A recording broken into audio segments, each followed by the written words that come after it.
get along, you better get it on. You should always have a chip while you on your throne. Nobody cares, you better stay alive. But for now, we up to bat, we yelling hit or die. Hit or die, hit or die, hit or die, hit or die, hit or die, hit or die, hit or die. That's two for me, one for the team. Hey everybody, welcome back to the HIT.OR.DIE podcast, episode 74. We're here with our guest, Courtney Deifel, head coach at Arkansas. We get a pig suey in there for you, which, by the way, playing against Arkansas in college, I think we're 4-1 against you guys for baseball, or 5-0. I want to say we own. You had to throw that in. I want to own He you. owned you. I had to throw that in there, but I hated so much when you guys scored a run, because it's not like you do it once; it's every run. Is it like that in softball too? Yes, it's every run. It's every goal at soccer. It's every touchdown, every field goal, every kickoff at football. So it's definitely something at any of our sporting events you hear a lot. You get really used to it really fast. Yeah. So if you're scoring, like, say they get a double, 2 RBI double, they do it twice, like back to back for each run. And it's, we're not too overboard, but when we score every time, yeah, baseball's a little extra, but they have 13,000 people doing it at Bum. So it's pretty cool. And that's why it's annoying. I know you'd mentioned your experience with and I love Baum Stadium. It's one of the best stadiums in college baseball by far. It is incredible. I don't know that it gets better than. Haven't they added on to it? Like it's gotten they redid bigger, the right? boxes. Yeah, it's probably nicer than most AAA fields. And then they actually are in the process of building a baseball performance center beyond right field. That's just like mind blowing. So it's pretty awesome. Yeah. Are you guys going to be getting anything like that? Hopefully. We got to work through COVID right now. Yeah. And come out the other side of it before we start talking about anything like that. But. Yeah, I remember you had a conversation about, we'll say how passionate their fans are. Yeah, during that regional. I was called some names, and but we say passionate. Chad's probably more like obnoxious. Yeah, he had some other choice words as well. Yeah, but we came out of that regional on top. So, but he just wants to keep throwing that in. He does. No, it was fun, and I loved the Midwest. I loved Oklahoma, and I loved Arkansas. It was because it was just a drive for us, and we didn't really stay in Fayetteville, but we'd always stop at this little. Old school, like, country, and I think they have signed by Arkansas players and stuff at this is like a country restaurant where we'd get like chicken fried steak and stuff. They'd feed us every time we went to Fayetteville. We'd go to this restaurant and they'd feed us.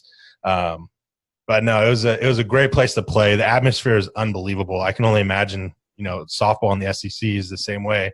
But yeah, it was fun, and but hey, if you're gonna do the pig suey, I mean. I was glad we just owned them, so that's just going on that. I just want to throw. I think that's the third or fourth time. I'll count for you. Hey, but not softball. Yeah, not softball. Just baseball. Yeah. Okay, so Clovis High, and were you a 4-year or 3-year starter? 4-year. 4-year, which back then is unheard of. Nowadays, it's a little different, but back then you had to be an absolute stud. So did you catch your sister? No, I actually played shortstop at Clovis High. And Coach Noel still to this day is one of my favorite all-time coaches, but he still is just kind of like, I can't believe I played you at short, like the catcher that you were. But it just was how things worked out. We had another catcher. We didn't have another shortstop. So I always say it was good for me because it kind of gave you, changed the scenery. It didn't burn out back then at all. But I just love Coach Noel and how he runs his program and who he is. But you grew up catching Amanda. So, and speaking of Amanda, yeah. So I mean, Amanda Scott, I don't know her. Is it still Amanda Scott? Her, one of the best pitchers of all time in NC2A history. So growing up, I didn't even know you were a shortstop, but looking back now, you were destined to be a catcher. I mean, catching Amanda's bullpens every single day. I can only imagine your dad having you two out there doing that. But you had a career batting average of 355 and a section record of 53 hits in one season.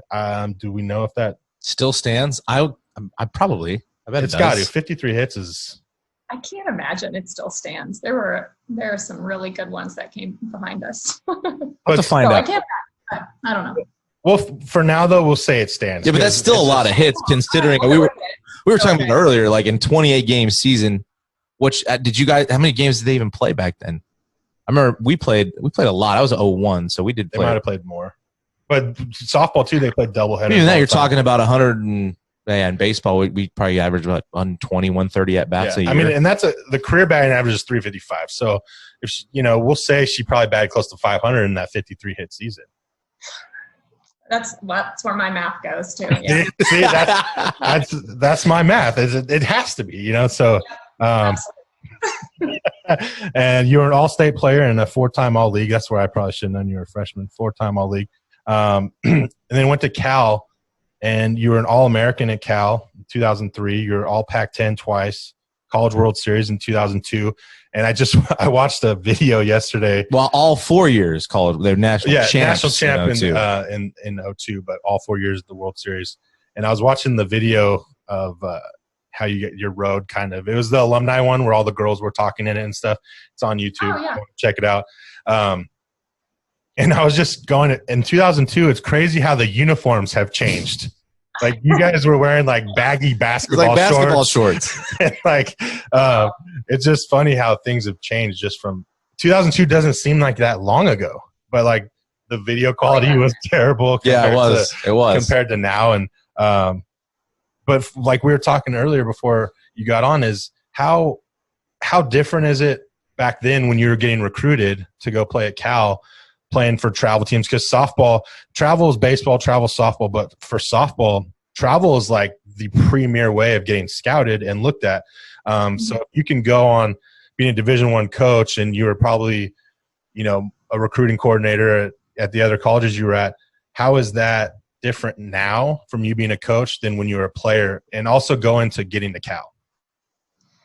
Well, I first just have to thank you for not saying my career batting average at Cal. So I'm glad that you skipped over that. No, it's changed a lot. So I'm old now. I'm reminded of that every day from our players, but it's changed a lot. It was a lot slower back when I went through it to where we couldn't even be contacted by colleges until July 1st prior to your senior year. And softball went through this kind of route where we just sped it up way too much. So a lot of it relies on travel ball. I'll talk about that in a second. But we just had gone out of control of just doing early recruiting to where we had even some 6th graders commit, which is just like, it just is absurd to me. So we've really slowed it down. So kind of we're navigating through that right now with COVID and dead periods and not being able to get out recruiting and virtually recruiting, which is insane. But it all relies on travel ball. And I think that's the biggest thing that's changed. Even like when I went through it, we really just played in the summer and then we played maybe 1 or 2 weekends in the fall. So I played club volleyball. I traveled with volleyball in the fall. We played other sports. And now they commit to it year round. So travel ball has taken on it's like a whole different world now, but they play year round. They're constantly traveling all fall, all summer, and just playing a significant more games than we are. So it's all relies on that. We get out to high school when we can, but it's really just hitting those big travel ball tournaments, in the summer and in the fall to see as much as we can in those weekends. Getting into, you were saying club volleyball and stuff. Were you a 2-sport, 3-sport athlete in high school? Yeah. I played volleyball and softball at Clovis High. So when you go into recruiting, how much does that, because travel ball is all year round now. So not a lot of players are dual sport athletes anymore, but does that play a factor at all?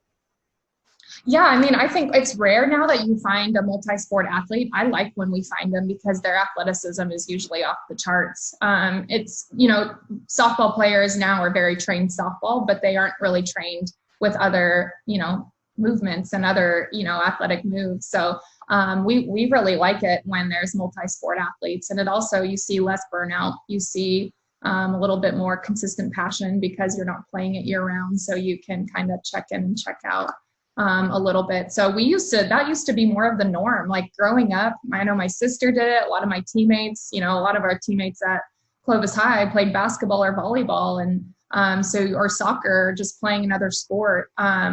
and you didn't have that year-round commitment. That I think would have been tough for a lot of our families at that time too. Things have definitely changed to where it's just a lot.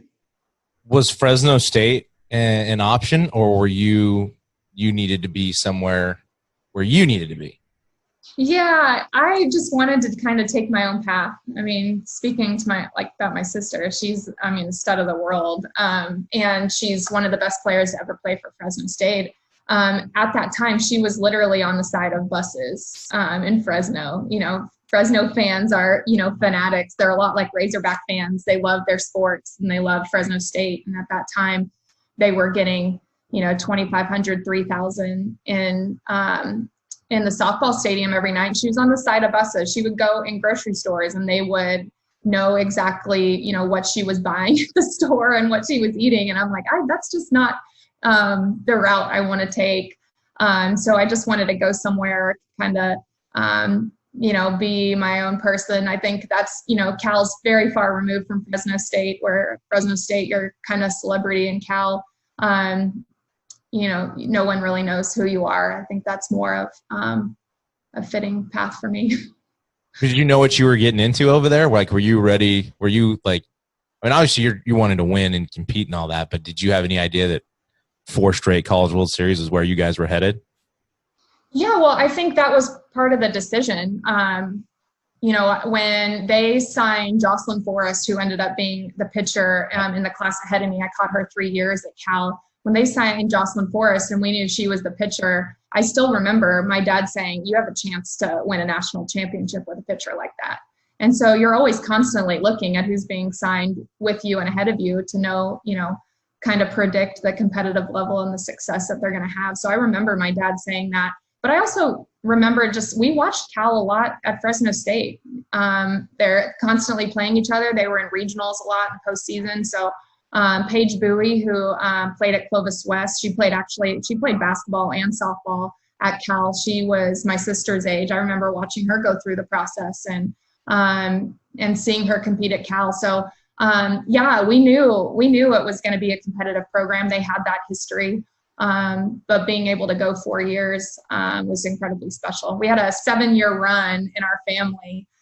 So my sister went her first 3, and then we actually got sent to Fresno State my freshman year, her senior year, for the regional, and we ended up winning to go to the World Series.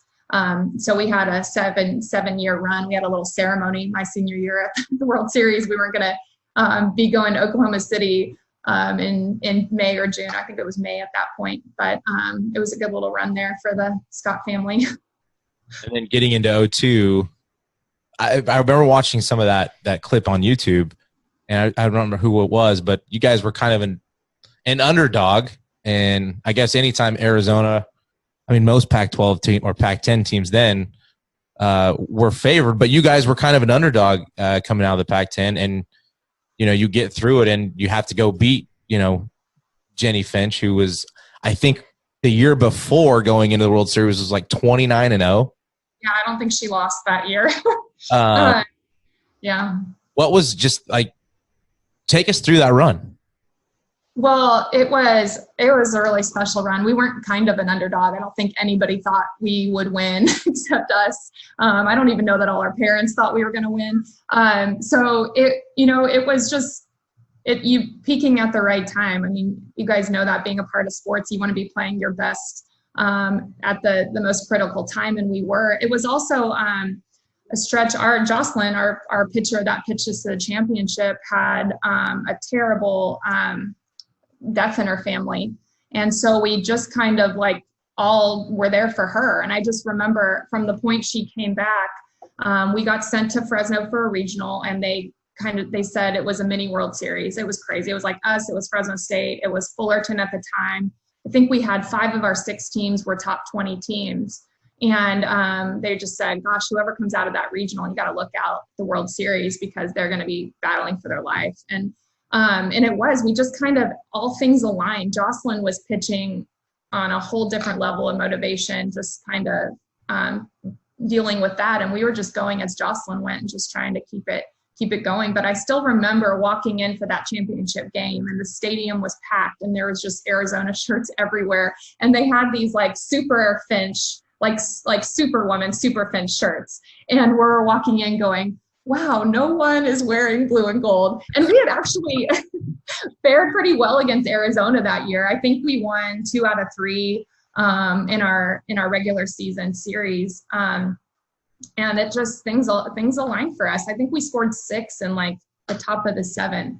And which is the right time to score 6 against an offense like Arizona. So it just, we were playing well at the time, and it was a winner take all, and it just worked out for us. Pretty awesome. It was tight till the end, and I think you guys go like 2-0. No, they scored all 6. They had 4 doubles like back to back. It was crazy. Yeah, you broke it. I think you had a 2 RBI double. And I think at that point it was like 4. Double. I think I walked. I don't think I did it. No, she walked and scored on a double. Scored on a double. Okay. Yeah. But it was exciting. I still remember being in the dugout, and I was standing with Joss. We were getting ready to go back out, and she's like, "I'm coming for you when we win this." And I remember the back girl looking at us and saying like, "Hey, you got to be serious." We're like, okay, yeah, you're right. I guess if we scored 6, they could score 6. So get our minds right to go out there and finish this thing. But it was just really exciting. She ended up throwing a 1-hitter, and you went and got her. Yeah. You went because she struck out the last batter of the game. But you still have a record at Cal. It's got to be 1,956 putouts. Still, it has to be a record to this day. If not, it is to us. We'll just keep it like that. It's official. That's really good pictures. That's ridiculous though. And I guess back then though, did you call your own game? Yeah. So you get a lot of credit to that. It's not the same anymore. Catchers aren't calling their own game anymore.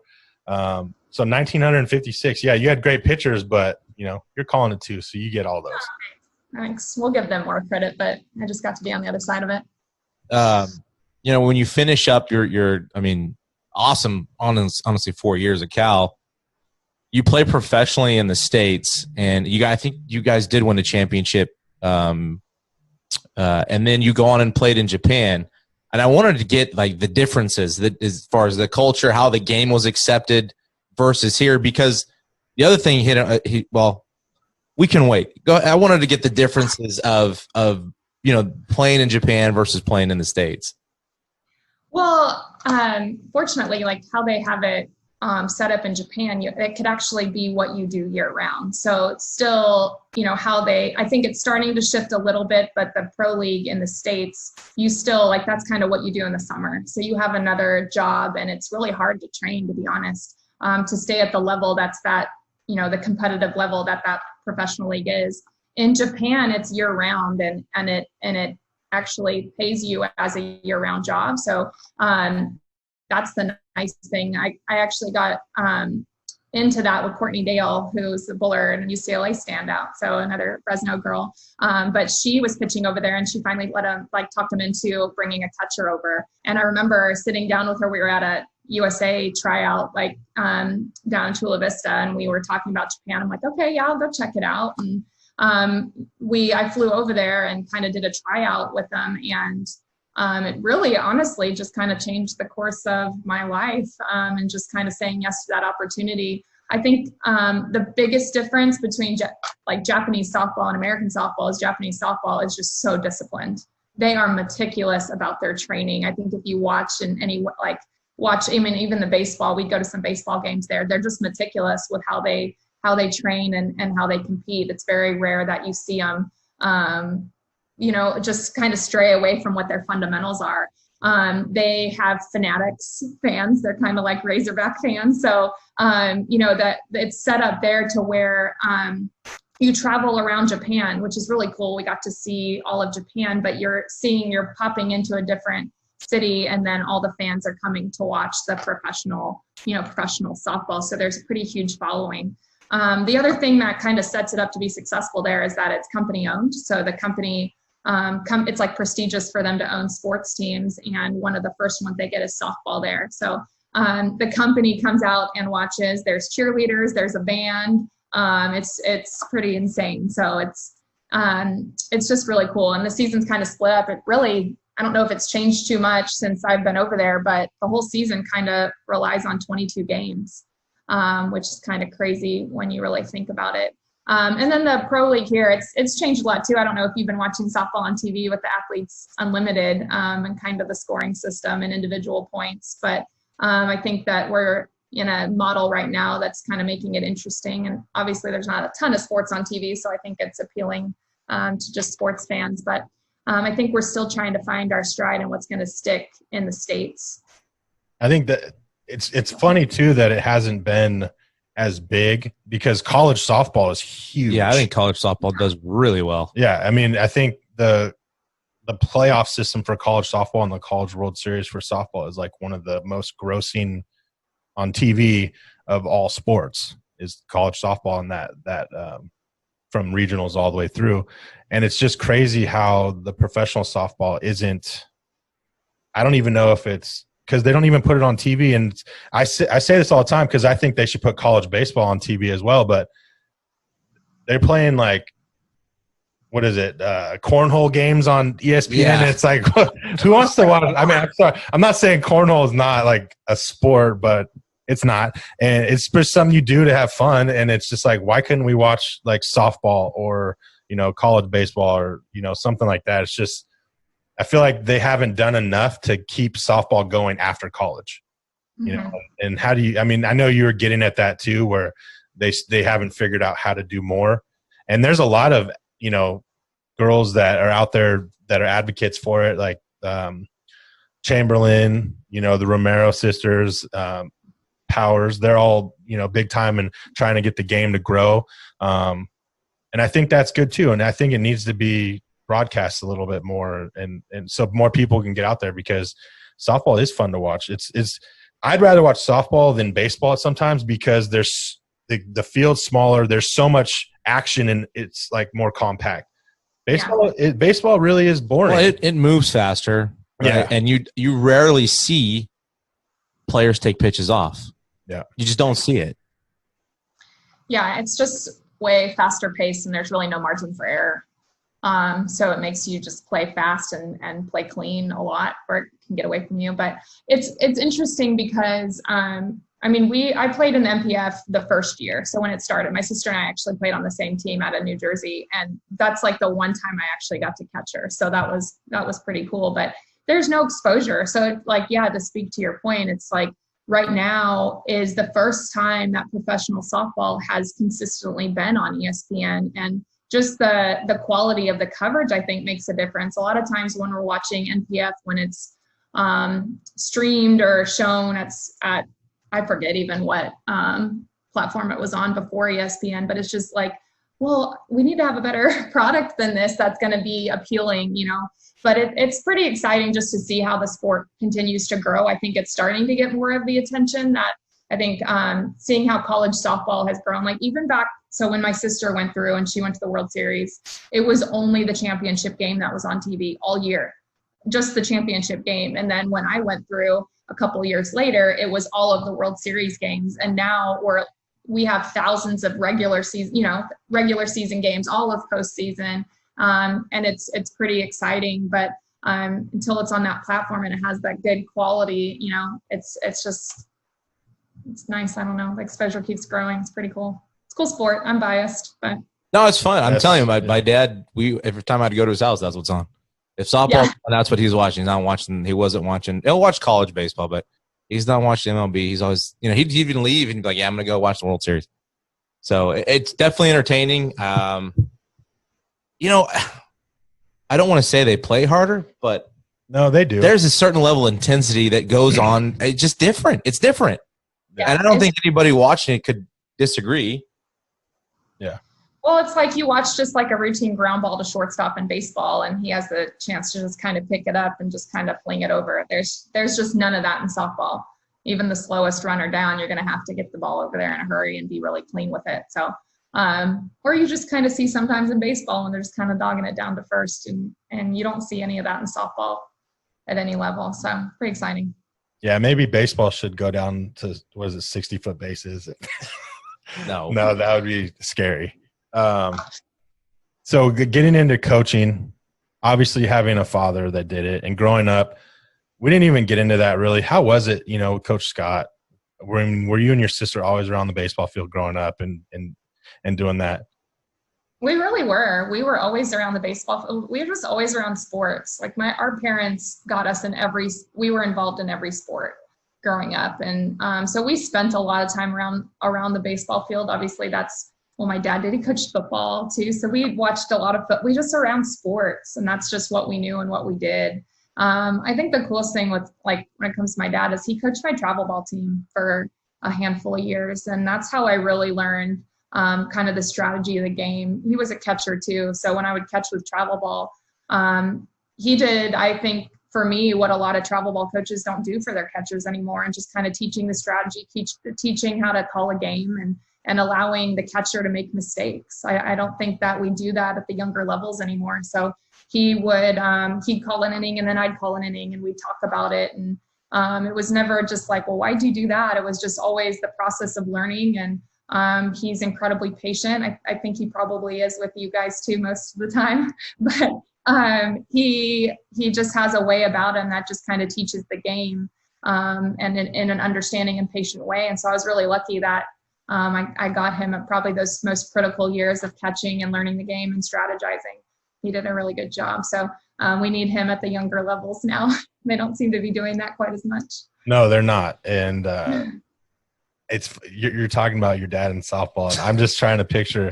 I got him in 04 and 05, and I just don't know if I could see him throwing underhand to you guys trying to hit. Oh, yeah. I'm sure he did. Mm-hmm, he did. He'd go. We'd have some. I was an ugly offensive practice player. I was just really ugly. So we'd get in a lot of fights because he's pretty positive. I'm I don't want to hear it at all. I have no time for that. But he's just, he's just really patient. He'd throw us all the time in the cages. And, it's just funny. He has the same, wisecracks with the umpires he'd use in softball too. So he'd just, kind of get under their skin a little bit.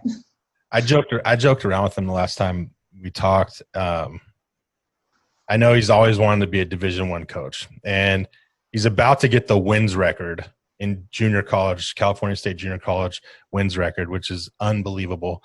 And I can't wait for it to happen. If COVID ever gets over with, I mean, it should happen this next spring. But I joked with him. I was like, well, you could retire and move to Arkansas and be Courtney's volunteer assistant. And he's like, you know what? That's not a bad idea. What do you think? And I know because he wants to be close to his grandkids out there. Do you think that could ever be a possibility? I don't think he would ever do it. First of all, he has the best job. He has the best baseball job in America. Let's be honest. He has, Fresno baseball is great baseball. He coaches with his best friends. He, in the summer, he's golfing. He's going up to Carmel. He's living the life. And so let's not kid ourselves. He has the best baseball job in America. But I would love it. I just love it for that. Obviously he has so much knowledge for the game and it overlaps so much softball and baseball, but just for the entertainment factor and him being close, I would love it. But no, would he do it? No, let's not even. We'd love for him to be closer to his grandsons too. You should see him with Chirp and Walt. He's pretty incredible. I know he always talks about him every time I'm with him. I don't know. I think that could be a possibility. I would love to see that, but because I know he tries to get out there whenever he can. But Coach Scott, he's something else, man. You're right. You're right. He loves Carmel and golfing and all that. But there's that. You can golf in Arkansas. There's a lot of golf. Maybe he can learn to hunt a little bit. I know he does. I know, but maybe. But it's possible. Maybe. How was the rivalry with your sister growing up? How much did she really? I'm sure as kids, because I have an older brother, so I'm thinking about. They make you better. Your older siblings make you better. He did. It made me better. I probably was a better baseball player than he was, but that's because he beat me up. He pounded me in everything as a kid, And as we got older, I just ended up being better. But I thank him for it, because when I didn't want to go out on Saturday, he was the one talking crap and forcing me to go out there. What was that like as kids? And even now, you're both coaches. Does it still exist? Yeah, I wouldn't say there was ever really a rivalry. Like, we've just been really close our whole lives. We got even closer when, like, she went to Fresno. I was still at Clovis. I think, like, I talked to her 4 times a day. So, and it's been like that for a long time. But I think the thing that she did, I don't know if you've ever had the chance to watch her. She is the most competitive person on the planet. I feel like I'm a close second. But if you ever watch her in game, there is nothing like it. She just has this look in her eye. Yet she just never had an off day when it came to her intensity and like her focus. And I think that's what makes you better. Is that's what I knew. That's what I watched. I watched her all the time and watched her compete. And so that's just what we did. Our parents are also incredibly competitive again, but that's, I think, the biggest thing. You watch her work ethic, but more than anything, you just watch how she approaches the game, and you want to emulate that as much as you can. And getting into your coaching career, you start as a GA at Oklahoma, go to Maryland for a year. I think it was Louisville for like 4. And then a head job opens up at Maryland. And now we're in the SEC and big time. Maryland's ACC. No, I'm saying now. Now we're in the SEC. Kind of talk about, was taking that leap from Maryland to Arkansas. Did you feel ready for that? No. No, I don't think that, in all honesty. I've been talking to like some of our, coaches that have coached there going for head jobs, right? I don't feel ready. It's like, I honestly don't know that I felt ready for any job that I've taken. Like, every job that I've taken scares me but that's also, it's pushing myself out of my comfort zone. I think that's when you really find out what you can do. So I don't know that I was ready for any of them. I'm glad that my bosses thought that I was, but no, I think that, going from, being a GA to being an assistant and kind of like figuring out your own system for the first time. And then you kind of take that step up and going to Louisville and just learning from who I coached with there. And then the job opened up at Maryland. I was really familiar with Maryland. The AD at Maryland at the time was at Cal when I finished. So a lot of it's just kind of like who and, how it kind of opens, the doors open for you. But going back there, it's like the first time you take a head job, no, heck no, you're not ready.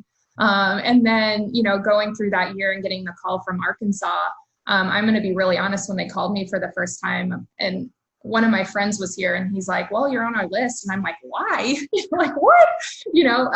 And so I think that's why we've done well here. It's like, I don't have it all figured out. Like, we're just trying, we're doing the best we can. We're constantly learning. And I think that that's really when you continue to grow as a coach. But no, I didn't feel ready. I haven't felt ready for any of them. And you just gotta figure it out and make yourself better. Yeah, I think, but I would imagine, being at Cal, having the success you had there professionally, playing in Japan and, adapting to different cultures, styles of play, like the resume, while you may not have thought about it, had been there already. So it's a cool story. And then, it's 2020. We've all had to deal with the pandemic and amongst other things. Can you talk about being at Arkansas and your team and kind of the future of the program? Yeah, I like through this time, or just in general? In general. I just think that if you haven't been here, fortunately, Chad's been here, so he's and he had a lot of success here. I don't know if you picked up on that early, but it's only once or twice. Yeah, just a few times. It's a really special place, and so I think that's the first thing that draws you here. When you come in and check it out, you're just kind of like, well, everything's in place for student athletes to be at the highest, have the most success that they can. So I think that, in that you're getting players that, how we've been able to build it is that they've committed to wanting to be better. And I know that sounds really simple, but it's as much as, we want it doesn't matter unless they want it and they commit to it. And fortunately, we've had players that have committed to wanting to leave their mark on the program. So it's a special place. I think they're seeing that. I think now, like in the recruiting process, we're in different conversations because they're seeing what a special place this is. But I think in terms of building this program, we've had players that have absolutely bought in and committed to moving this thing forward. So I am really proud of my team. I think that the thing I'm most proud of is the culture and the people that they are. You know, when I think back to our progress here, I still think back to like one of our first weeks here, and I sat down with the team and just kind of said, okay, where's the program at? Like, where are we at? What's the perception of the program? What do you want out of this? And we kind of set our sights on where we wanted the program to be. It's like, okay, well, let's figure out where we are so we know where we're going. And then we washed all that away, and then we just set our sights on where we wanted to go. And they've committed to that every day, which is really nice. But one of the things, for instance, that they wanted is, well, we want fans to come to our games. We go to the other sporting events, and we want, you know, there's fans everywhere. We have crazy fans, like Ted said, calling the Hogs and everything. And I was like, well, that's our responsibility to give them a product that they want to follow. You know, it's no surprise if you look back when we got here, we weren't in a great spot, and now we're in a much better spot. Well, part of that's just putting a product out on the field that people want to follow. And when you put a product out on the field that people want to follow, then the wins come because you're playing the game the right way. You're approaching the game with intensity. They can tell how passionate you are about the game. And then, you know, the wins start taking care of themselves. So I think we've broken our top 10 single game attendance records in the last few years. And so to see that, you know, that commitment and that goal kind of come fruition for these players, it's pretty incredible. And it's all in just changing their mindset about how they approach the game and how they play the game. And so just kind of controlling what they can do every day. And now we're starting to have the success that comes from that. I mean, it goes to show you, I mean, you're the first coach in school history to have 3 straight NC2A appearances, tournament appearances. And I think you were the first coach in a long time in the SEC to be 500 or better in a long time since before you got there. So, I mean, you're putting a product out there that, first of all, they are believing in you to lead them. And that's where it starts. You know, you have to trust your coach and your coaches that they want to take you to where you want to go. So I think that's easier having been in their shoes and been to the top in college softball. Yeah. So, I mean, it's easy to buy in. Yeah, absolutely. It's not a hard thing to sell to your players. Plus Arkansas, I mean, your facilities are gorgeous. And, you know, once you get a taste of those fans there, you don't want to let them down. You know, it's Arkansas. It's no joke. The fans, and they're like family. You know what I mean? They treat you like family. Or if you're against them, they don't treat you. They hate you. You know. So, but it's They don't hate you. And that culture, yeah, they do. They hate you if you're not Arkansas. But that culture isn't just Arkansas softball, Arkansas baseball. Like the fans believe they're part of that. You know. Mm-hmm.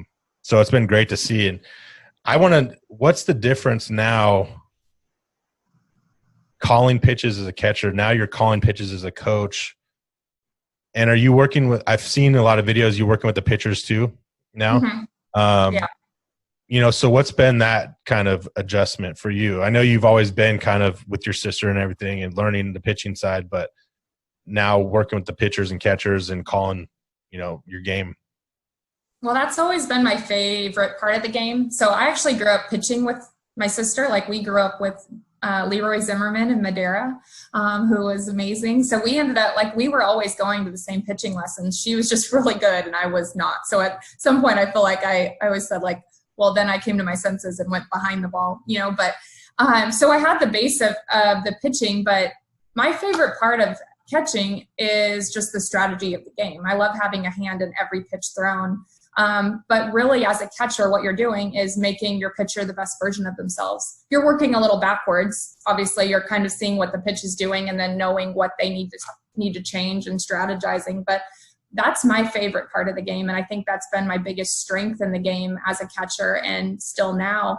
I think the difference kind of going from in the game to on the side calling it is obviously we just have so much video, which was really what's changed from the time I went through to now. There's just so much exposure and so much, there's no secrets anymore. You know exactly what you're, everything the hitter that's stepping in the box, you know everything about them.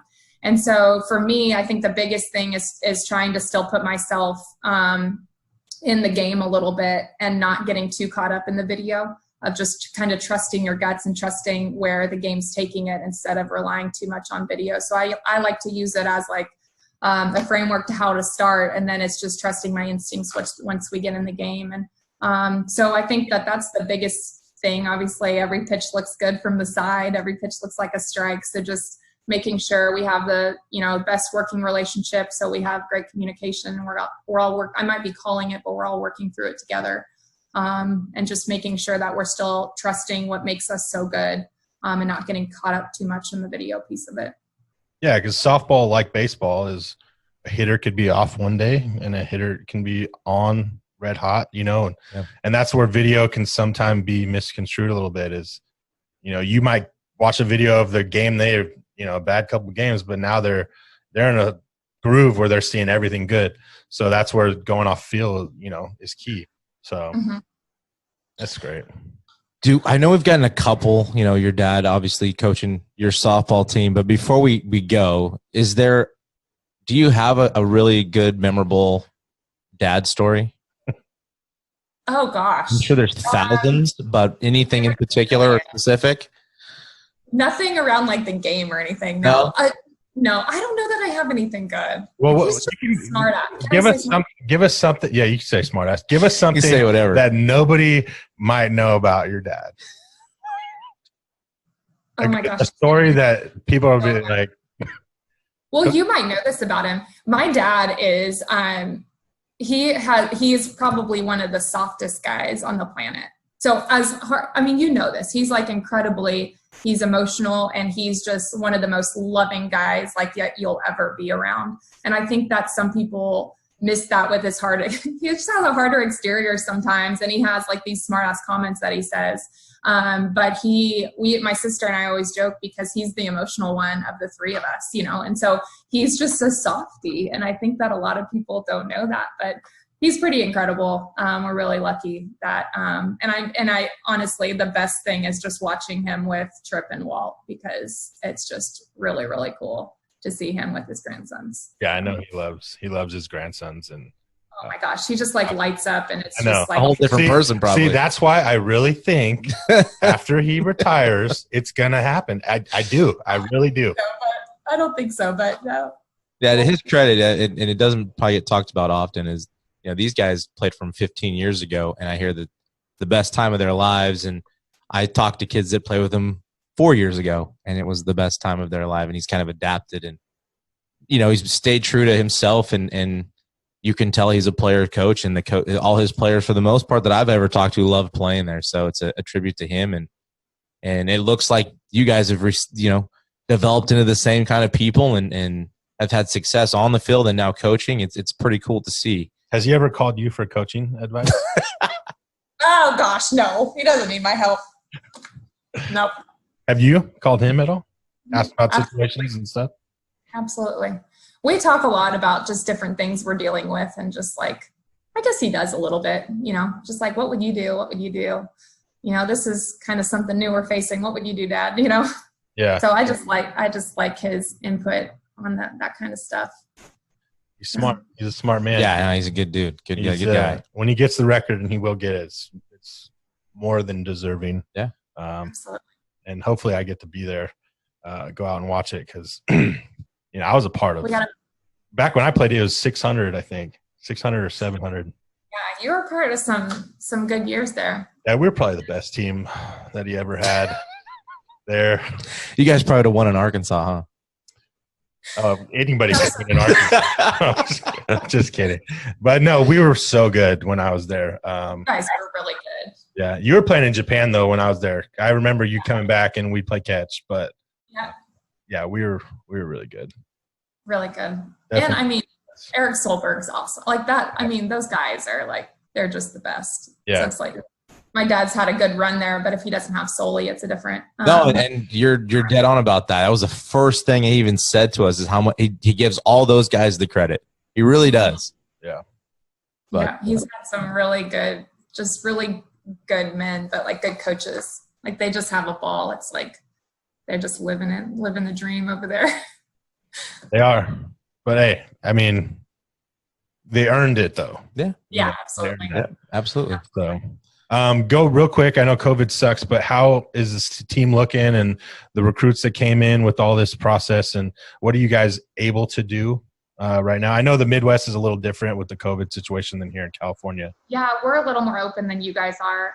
We started school on the 24th, and we actually started practice on the 25th. So the team looks really good. It's kind of all over the map, just because we have our new freshmen that played all summer. We have returners that were able to do a lot. Some returners weren't able to do much, but honestly, I've just never been so excited to see them. I love my girls. I love them, but like we went 5 months without seeing them. So just seeing their faces and being out there, it's just pretty amazing every day. We actually have 5 of our seniors back.